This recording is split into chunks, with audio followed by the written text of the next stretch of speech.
I'm Stephanie Wilson, and you're listening to Freedom Over Fascism.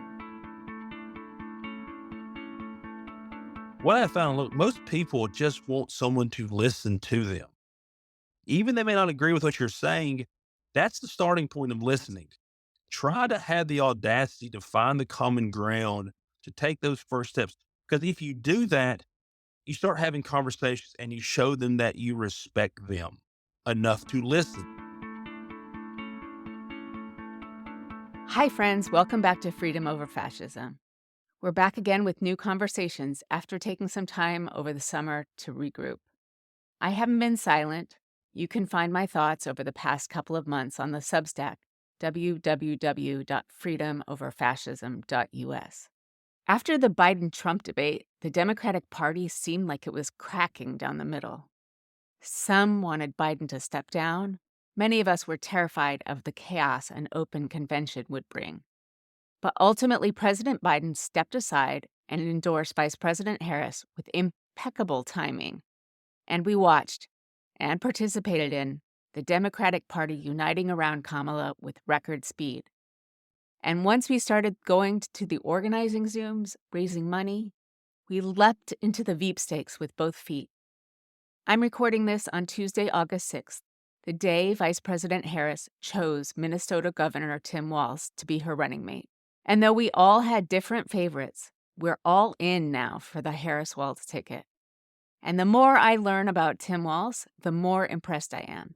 He brings the joy. He brings the coach. He brings the teacher. And he brings the thunder. He spent decades as a teacher and as a sergeant major in the Army National Guard. I hadn't known what a command master sergeant was before today.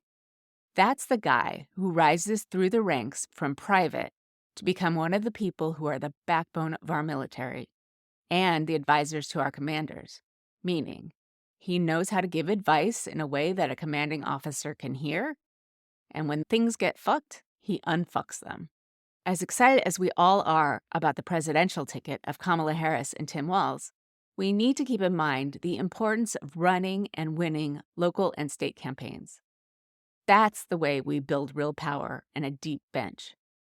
Recently, I spoke with Zeb Smathers, mayor of Canton, North Carolina, a small town in the mountains outside of Asheville. Mayor Smathers is a New Deal leader.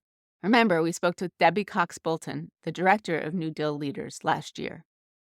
What Mayor Smathers reminds us is that in local politics, solutions matter.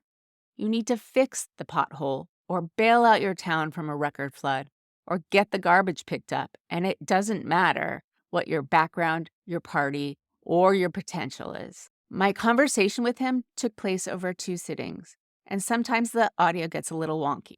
But I hope you listen and think about how important it is to act locally, because that's where your voice matters the most. And as we think about the next 3 months leading up to the election, we have to make sure we're paying attention to every race up and down the ballot, as well as the presidential, because freedom starts at home. Mayor Zeb Smathers, welcome to Freedom Over Fascism. Oh, proud to be here. You're from Canton, North Carolina. Can you tell us a little bit about Canton and then why you decided to get Yeah. involved? Canton is a small town about 20 minutes west of Asheville, North Carolina, in the mountains of North Carolina. I have a 4-year-old Stone, and on both sides, he is the 9th generation for both my wife and myself. We've been in these mountains a very long time. I was born in 1982. My first understanding of politics really was when my grandfather passed away in May 15th, 1994. It was a shock. Now, my grandfather, even though he was unelected, was a pillar of the community. He went to World War II. He fought in Australia, and then he came back and opened a small business. This grocery store really was the focal point of the community. But also, there's a lot of things I really hold deep to myself. This was again, the 60s, 50s, and 60s in the South. He didn't have separate facilities. He let African Americans buy on credit. He really put his Christian faith, not just talking about it, but living by it and loving and just his amazing community person. But he wasn't elected. And I remember my grandmother was in shock. I was put in charge of answering the phone, her rotary phone, and I get a call from the governor, Governor Jim Hunt, a legendary governor in North Carolina. And I remember asking my dad afterwards, is why is the governor calling to send his condolences? And that's when I started realizing this whole political game, I hate calling it a game, but that was our connection. And then dad ran for mayor in 1999 when I was in high school. And he was mayor until 2011, 2001. Graduated high school. I went to Duke University. I was 2 weeks a freshman at Duke, 9/11 hit. Then Mm. after Duke, I went 9 miles down the road to UNC, to Chapel Hill, where I went to law school. So, but then I came home. We had a lot of boarded up businesses. We had no restaurants. We didn't have a brewery. You can't be a small town these days unless you have a brewery, as you have to have. What has to? It's standard. But none of that existed. But spending 7 years in the Triangle, and even politically, you being there at 9/11 and then graduating with the election of Barack Obama, watching those political pendulums swing, but also watching Raleigh and Durham, the growth, good and bad that comes with growth. And at this point, Asheville was becoming this mecca in the South for food and beer. The Obamas visited several times. And then I had this eureka moment. I said, wait a second, something is getting ready to happen to Kent, whether we like it or not, whether we can control it or not. That growth is coming our way. And we're only 20 minutes outside of Asheville. We're a paper mill town. It sits in the middle of our town. Until recently, 115 years, it employed 1,100 people. Our high school athletics, they have Milltown on their uniforms. We're a mill town. And we started to embrace that. Once we started embracing who we were, that we were a mill town, we didn't want to be a tourist town. We weren't this. Amazing things started happening. I ran for elected office on city council in 2013. Downtown occupancy was about 20%. We built that back up to 90s with small businesses. But we also changed the mentality. And I believe, just like in North Carolina, there's more Cantons than Charlotte. That doesn't take away from the big cities.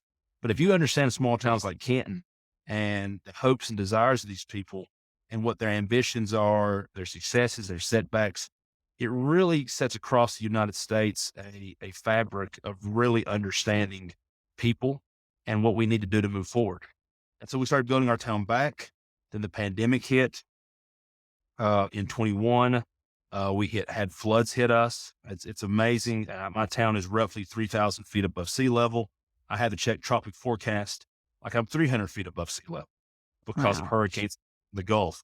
And again, the climate has definitely changed. The last 2 winters, we've had no snow and we're dealing with flooding, but we lost 6 people. We lost our town hall, our fire station, our police Oh, my. station, our river district, about 250 homes, just a tremendous catastrophic flood event. And so we've been very involved in that. That was 21. 22, we start making it. In 23, March 6th, I get word from the paper plant that they are announcing closure. It will be closed in 3 months. So this lifeblood of our community, culturally, economically, just in shambles. It just out of nowhere.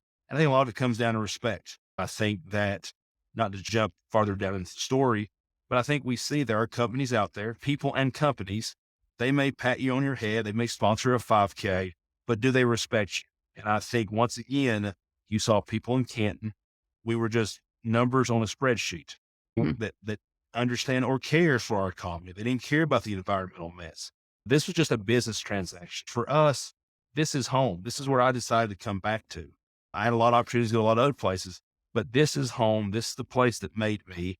And being mayor of a town, other than marrying my wife, is the highest honor because this is home and people are looking to myself and my team now for better days. And it's worth fighting for. Again, the people in these small towns, they matter. And local government matters. To me, local government is the best type of government because it's closest to people. I can promise you, if your trash is not picked up, they do not care if you're Democrat or Republican. They know what church pew you sit on. They see you in the grocery store. You can't run off behind press secretaries or to DC or to Raleigh. You have to get things done. I think people understand there's a time and place for politics, but people want to see their elected leaders lean in, get things done, because they do still believe all the craziest. There's good people out there, Democrats and Republicans, that want to make this a better place. It's just we're distracted from the division.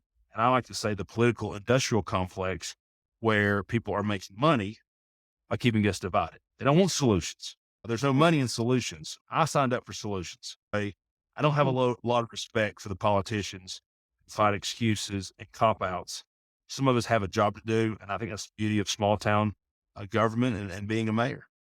Being a mayor, but not not having it be your full-time job because it's unpaid. How did you manage with all those with the natural disasters and with the closure of the mill?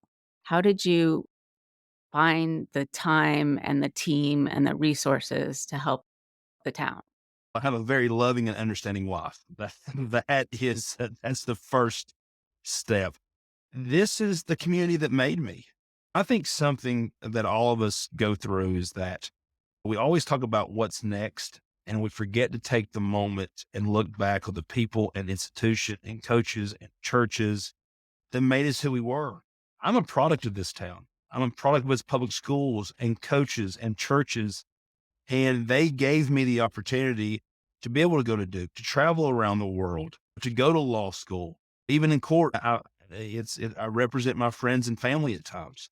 The very least I can do in the moments of it's the hardest hours, the most challenging hours, that I'm here to step up and I can hold these friends and family and say there's better days ahead, even though I don't have all the answers. How do you tell a Mhm. mill worker who's 3 years from retiring that they're going to have to get retrained if they don't have a job?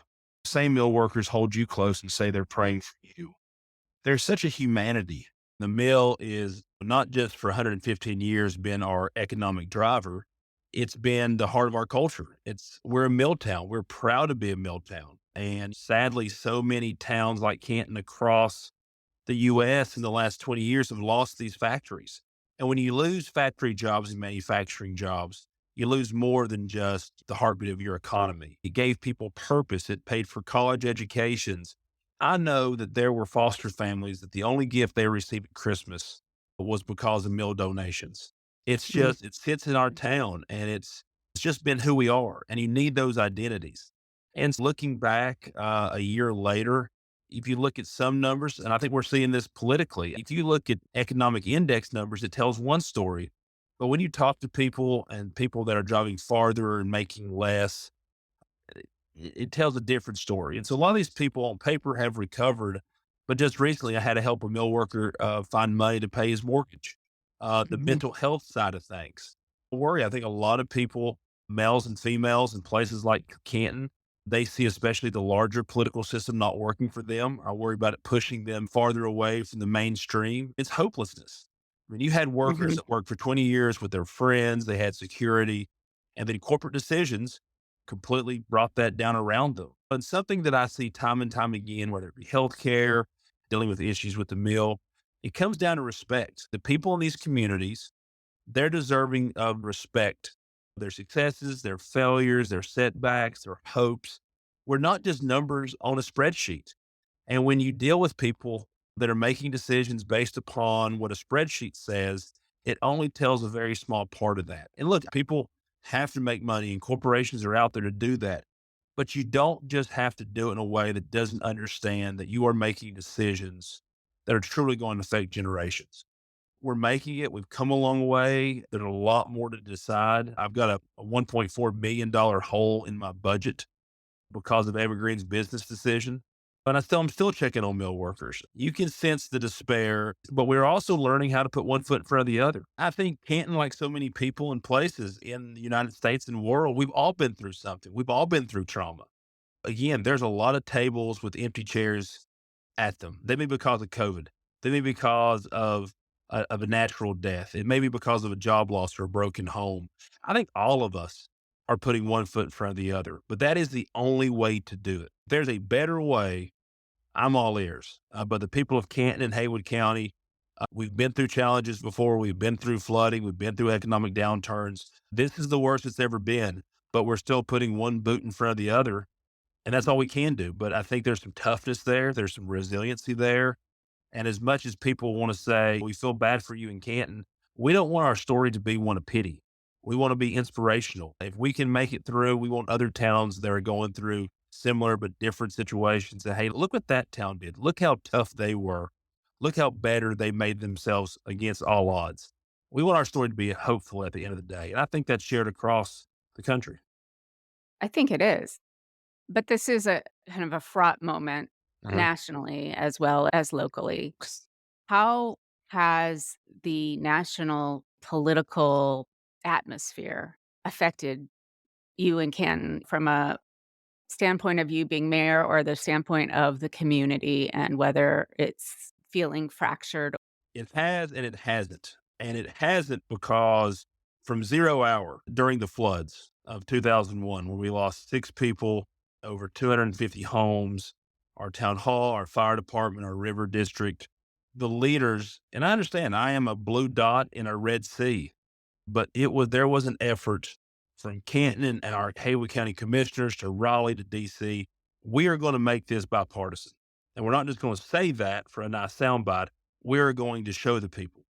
And that's exactly what we did at the mill closing. That's not just, again, been a tagline. We have put together a coalition, Republicans, Democrats, local, state, and federal, that have done right by the people of this town. They may not agree on a whole lot, but they agree on let's figure out the solutions, let's work together. And here's the thing, once you see that, once you experience it, once you're a part of it, you don't have to accept anything less. I Mhm. tell people this is one of my go tos is that President Eisenhower warned us of the military industrial complex, the threat that had to our country, democracy, our values, our economy. We are suffering, and I do mean suffering from the political industrial complex. You have major moneyed forces where the power is in division. It is in keeping us together. And then even sadly, they'll do one thing and then behind the scenes, they'll say, that's just business, etc. You don't have to accept that. Part of our problem, we're to blame. We've accepted it. But we want one of the lasting legacies of what Canton's been through in Haywood County, though not perfect, as a sign of saying, look what happens when people come together. You're not going to agree on everything. There's a time and Right. place for politics. You have people, Democrats, Republicans, males, females, all races, all backgrounds across this country that are truly wondering how they're going to put their kids through school and provide for health care and get their driver's license back and deal with mental health issues of their children. They're going through that and they look to DC and their state capitals and they see leaders that are just pandering and dividing and basically chasing partisan butterflies on things that do not matter. It's disgusting. It's disrespectful to them. Again, it comes down to respect. And when you're in local government, I don't care what size of city or town you're in, if your trash isn't picked up, they don't care if you're Democrat or Republican. You have to find answers and solutions. It's practical leadership. And so when you see it and you know it exists, it's okay to demand that from political leaders up and down the chain of your own party, of a different party to do better. Until we demand better because we know it exists, we're going to keep getting this. And I think it's truly having catastrophic and dangerous consequences on our country, both short term and long term. What is the makeup of Canton in terms of demographics, in terms of politics, race, age, kinds of jobs? What does that look like? We're 20 minutes west of Asheville, which is a very blue county and city, metropolitan. We are closer to many other state capitals than our own. We're a town in the city limits, roughly about 4,500, but half the county roughly considers themselves Canton, but they don't pay taxes or they can't vote or not vote for me. They think they Mhm. can. They think they can, but they can't. So the city limits are relatively small. We were a Democratic stronghold for a long time. We were until recently a union town. A lot of the jobs at the mill were union, even in a state where it's a right to work state. So it's a little bit different than some of our other states where unions are present. Um, it definitely has shifted red. I think you see a lot of the issues and controversies other places, but sometimes not as much. It is, you got people that, again, I think really believe in choosing the right person and they want us to do a good job. I have a lot of Republican support. I have a lot of Democrat support. I don't hide this. I've voted for Republicans. I've voted for Democrats. I come from a long Democratic family. I think I would classify us not so much as a purple county, but a moderate county. So there's shifts, there's different situations, but they're really, especially after what we've been through the last several years, I truly feel we're in a bipartisan age. And I know there are Republicans that have my back and I have their back. And I think people Mhm. want to see that. Again, I think places like Haywood County, they know that you have to be a Democrat or a Republican. They don't want you to act like a Democrat or a Republican. And so we're a majority white. We have a small minority population, but that's changing. I'm seeing a lot of influx of people from other places, Democrats and Republicans, especially after COVID. It's a beautiful area in the mountains of West North Carolina, but also seeing an increase in Hispanics. But again, even flooding, I was at this the American Flood Coalition, at a wonderful conference, bipartisan conference a few weeks ago in DC. And one thing came up was like, look, there's a lot of people that are living on the coasts, North Carolina, South Carolina, Florida, Louisiana, Texas, very wealthy in some areas. And because of insurance and the risk, not only are we going to see an expansion of population, we're going to see that variable of people finally say, I'm getting out of here. Mhm. We're going to move to higher ground. So we're seeing population influx from a lot of different areas. And now that the mill's closed, it is something we're definitely seeing we've never seen before. And the one thing that keeps me up at night more than anything is affordability. All of this ties Mhm. into the affordability of everything. I wonder where some of my friends, especially workers, blue collar workers, are going to live. When you have houses Mhm. that were on the market for 325,000 a few years ago that are now $700,000 and they're selling, who buys those homes? And Right. again, that is the effect it has on the middle class, the ability to raise your children, how expensive everything is. I worry about the region turning into a Jackson Hole situation, Southern California, Florida, where it is a stress. Where do your workers go, especially in tourism? That's what Mhm. keeps me up at night more than anything. Right. Affordability.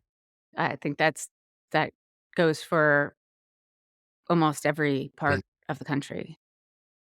Do you sense, and I think you've answered this, but I just wanna ask it directly. Do you sense that the people that you work with on the political level are operating in good faith on both sides, or is there a lot of posturing like there is nationally? I think good faith.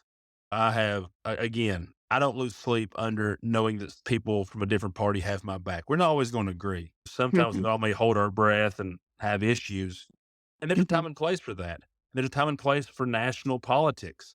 But again, I think people also realize here that a lot of issues, social issues especially, that has no place in our boardrooms. Like we are dealing with major issues here. And also, we have no power over that. And that's not a cop out. That's just Mhm. reality. And I think the one thing that has surprised me is how many people I've talked to in DC, in Raleigh, the behind the scenes, they tell you a different story. And again, and I see it on both sides. Profiles and courage matter. Speaking out, I think we all know the problem is and ways to fix it. You have to have the courage to do that. And if God and the people put you in a place to lead, they want leadership. And again, people always ask me, well, Zeb, you're a mayor of a small town. What's next? I don't know, but I do know you cannot get happiness from politics. If you Mhm. do, you're destined to be miserable. And I think you have to look at people that have gotten so far in the system, they've gotten withdrawn from the issues at hand. And Right. we need, and I, 'cause again, if I hadn't have seen it firsthand the last 2 years through our crises, then I might be on this show peddling some version of partisanship wrapped up as, hey, let's come together. Man, people want cooperation. It exists every single day. And I think people find it refreshing. They want leadership. I just think you have to have the audacity and the courage to go there. And guess what? If that takes you to the end of Main Street, it takes you to 1600 Pennsylvania Avenue. At the end of the day, you did it the right way. And you can look your children in the eye, your community in the eye, and say, look, we're making this about leadership.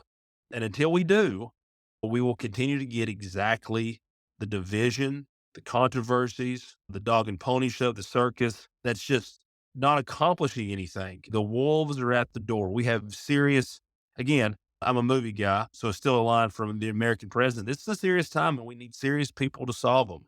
And there just seems a lack of seriousness out there, and people need leaders. And I'll say this, they still believe they're out there. Democrats and Republicans, they still feel elected leaders of all parties, of all backgrounds, of all areas. There are good out people out there that can make their lives better.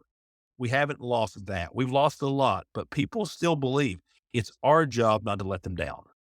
Yeah, I was in DC for family stuff, and when I was in the city, it seemed so normal, like, took my son to a museum, like, Yes. we drove around, looked at the monuments, and then I had in my mind what the major issues are and what these crusaders really want to do, and they were, what, blocks from where we were? Um, and they exist, and it seemed so surreal to be in a place where, most of the time we were at family lunches and family dinners, and that's why we're there. But then thinking about all of the other overlay, it's really surreal. Mhm.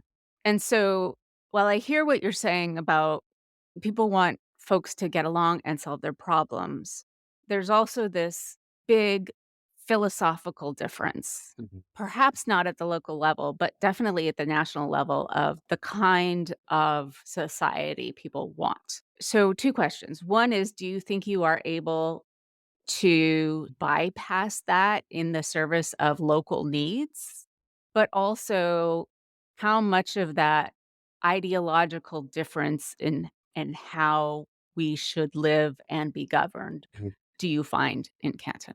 I think it's a balance. And it's a very good question. It's a difficult question, but it's one that we have to face. Just the idea of saying, hey, look, guys, we're working together in flood and mill closing, that's not enough. I think what it does is it proves that we can do better. And so again, I think team's been losing, you gotta learn how to win again. And I think Right. once you see it, well, guys, we can do better. And that doesn't mean you're always going to agree. It doesn't make that everything's going to just be great. Going back to the quote unquote best times in our, we always like, we used to do it this way. It's not like Washington and politics has ever been a wonderful place of kumbaya moments. But I do think that the society is begging for something better right now. But at the same time, there are limits. But you can't be blind or stick your head in the sand to some of the stuff that is going around. I've seen it, and I've seen this locally. I've seen it obviously nationally. My grandfather on my mother's side got a Purple Heart in World War II, fighting the Nazis, and helped liberate Holocaust camps in World War II. That was my grandfather. Okay.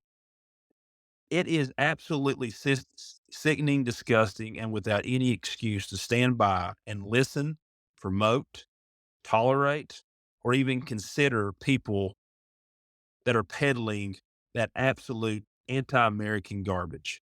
I'm sorry. I don't need to say anything more. My grandfather and so many men and women, and part of what created us to be the greatest country in the world, which we are, was standing up to these monsters and what they stood for, some publicly, some privately, some in industry, some in politics, some in business.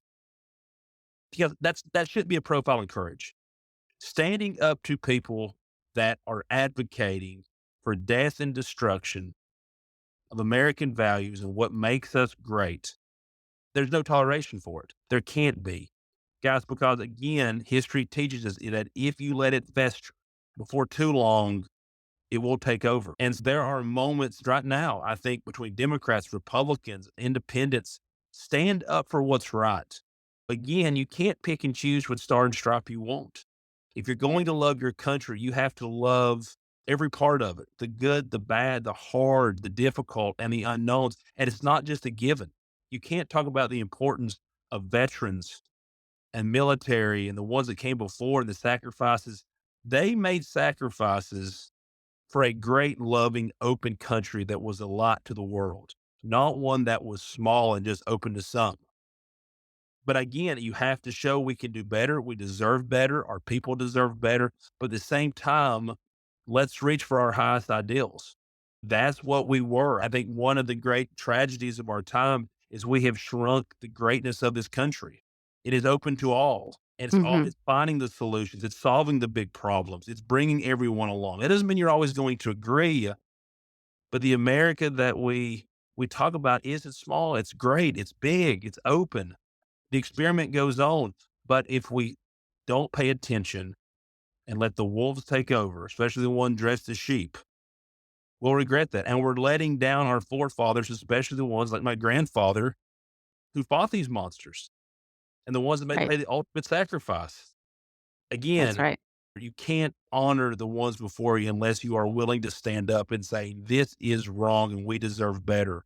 But again, to also change course, one thing that influences everything from local to national, I think that has pace anything social media has brought good has brought tenfold bad. I see it through my law practice. I see it locally. I see it nationally because what sometimes social media can do is it can legitimize unserious ideas in people. And there are times and places, yes, you can, there, we have freedoms and you need to discuss things, but there are ideas that should not be legitimated. There are crazy, outrageous, and dangerous thoughts that shouldn't be put on the same plane as people trying to solve issues. Social media has equalized the playing field, and facts have been the greatest sacrifice to that, where people's perceptions are governed by headlines, not even read the story. I joke sometimes you know, I could put the winning lottery numbers in a story and no one's going to win because no one's reading the story, whether it's behind a Right. paywall or they're not reading the story. They're just reading the sensationalized headline.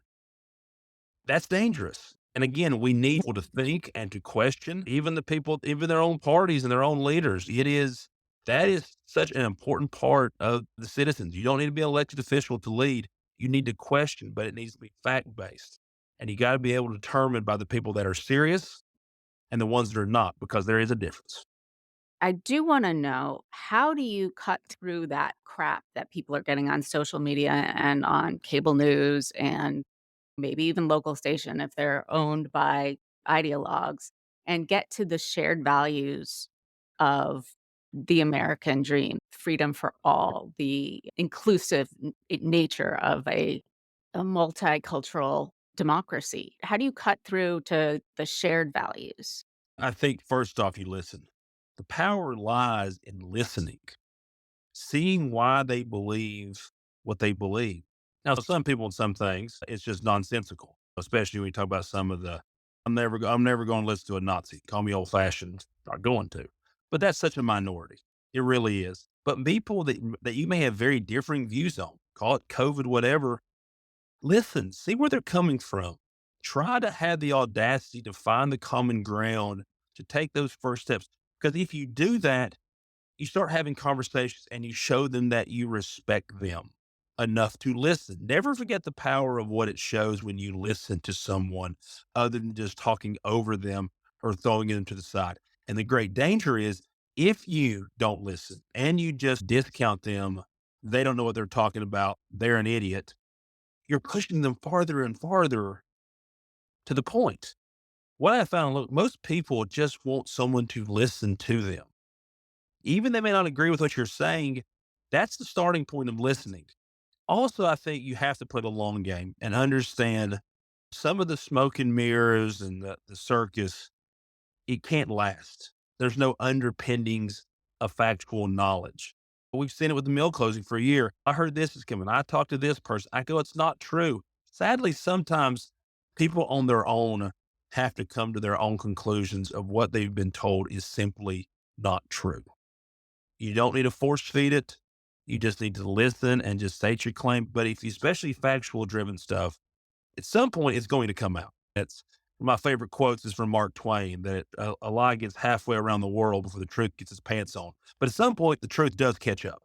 Then you have to play the long game. But I think again, you have to listen, you have to be respectful and see where the compromise is. And when those things do come, because most people are, again, they're looking out there for better days. They may come at it differently than you, but their goals and ambitions are the same. So, if you had one thing to tell us about focusing locally and changing the conversation to one of good faith and mutual respect and listening, how would you suggest that people start to get there? I think in the elected realm, get involved. I'm a big Teddy Roosevelt fan. Get in the arena. There are a lot of people, and I know for good reasons. Trust me, I get paid zero to be mayor.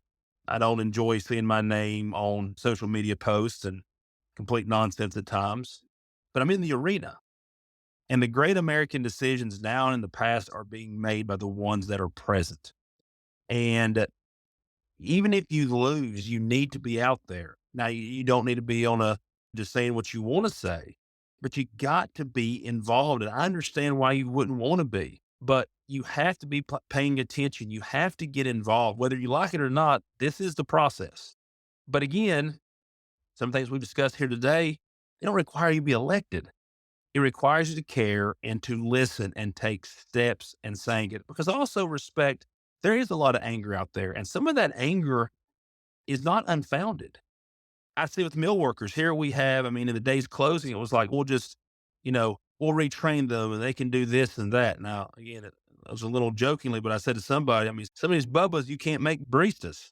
I mean, they know hard American work, and it's disrespectful people showing up and just trying to say, "Hey, you did 20 years of hard labor. Now we're going to turn you into this and that. You'll learn to operate AI machines." Guys, no. And I think just saying that comes off as disrespectful. Mhm.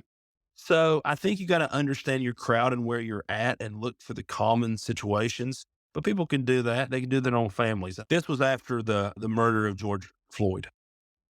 And being in North Carolina, I know in so many areas in the African American community that their churches serve as town halls. Their ministers are their mayors.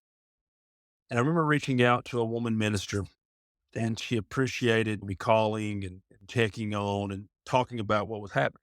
But there was a pause, and she said, "Zeb, it matters what happens thousands of miles away. But the question of our time is, what are we doing in our own backyard? Are you getting your weeds out of your garden? Are you making the ground more fertile for growth? Or are you accepting help? Are you helping others? Because if you're tending to your own garden and you encourage your neighbor to do a better job tending their garden next door, and then their neighbor sees what collectively you both are doing and individually, that creates collective change. And you don't have to do anything but leave your own yard. That is the bare minimum that I think we all can be doing. Some of us may influence nations and economies and world history. Some won't, but both are powerful in their own way. But again, what are we doing simply in our own back door with our own children? Again, I think you see this with social issues. So many can be solved or made better by saying, are you raising good kids? Are you mentoring? Are you being involved? Don't come to Mhm. politicians asking us. We're sinful creatures. Don't come to us asking to solve your problems. What are you doing in your backyard? And I think that opens up a lot of possibilities and looking at this world differently, but better long term. The main purpose that I'm trying to achieve is trying to help people see how they can make change where they are, and that they don't have to be an elected official in Washington. They don't have to they should run for local office, because we need to be having people of good faith and our values running at every level. But a lot of what we need to do as a country will be done locally, Mm. can be done locally. I really think that focusing on what can I do in the room where I will be heard the loudest, because people know me and trust me, and align that with our larger values. That's what I'm trying to achieve. And it sounds like that's where your heart is too. It is absolutely, and also I think it's important. Something else, a tool that I use. I'm a big baseball fan, and sometimes the umpire, their strike zone, it's not a good strike zone. All I ask is that if an umpire has a bad strike zone, it's the same bad strike zone in the top of the inning as it is in the bottom of the inning. And just because you belong to a political party or whatever you're involved in, don't stand by and just think that they have all the right answers or they can do no wrong. You have to call it out both ways. It is the American experience, the human experience is ongoing. We have great successes and great failures, but again, you have to keep going, but you have to call it both ways. And you got to call it fairly, because if you can point to another party and say they're doing wrong, but you don't have the courage, the minimum courage to call it out when your own party does it, then you don't really care about bringing us together. That's just Right. something you're throwing away. You're just being partisan at that point. Bad behavior is bad behavior. And until we call it out fairly and equally, then we really don't care. And that's fine. But just accept what you are and what you're subscribing to. You can't have it both ways. Either you're building and working together and going through the hard stuff, or you're just basically aligned into cult thinking that your side can do no wrong and the other side is to blame for everything. And both Right. are exceptionally dangerous. Is there anything that you haven't said that you want to say to our listeners who are activists? And you can say no, we can just finish this up. But is there Yeah. something that you feel like you haven't said? These are difficult times. I have been through personal healthcare tragedies, flooding. I was in the river with others, pulling people out. I watched my sister lose her husband and then her house in 2 weeks' time. I've held mill workers. I've had mill workers that lost their job come and pray for me. There are a lot of unknowns I have. There are days and anger, and I've been through trauma, but I still believe in the goodness and the toughness of this nation, and it's out there, but I also believe it's yet to be tapped. And I think having conversations like this matter. Again, if there's one person out there that runs for political office because of conversations of this or others, or have the opportunity to confront a bully, to tell their story, to demand their story is told, then it's all worth it. But this is a wonderful, great, loving, big country that its potential is yet to be reached. And it is scary times. And I do think, even being involved in politics, they all say this is the most important. Every election is the most important. No, guys, this is the most important election. This is people are watching. This is an election of character. This is an election of what our ideals are, and it will speak volumes. But I'm hopeful. I can't not be. I know how tough we are. I know what we've been through here in Canton. I've seen the cooperation. Don't give up, guys.